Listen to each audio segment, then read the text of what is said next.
Why do you suddenly get the hiccups? It starts with a sudden, involuntary contraction of your diaphragm, the muscle that helps you breathe.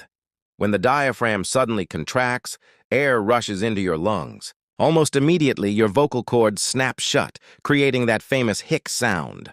This can happen after eating too quickly, drinking carbonated drinks, or even laughing. Scientists still don't fully understand why hiccups exist, but they may be an ancient reflex left over from our evolutionary past.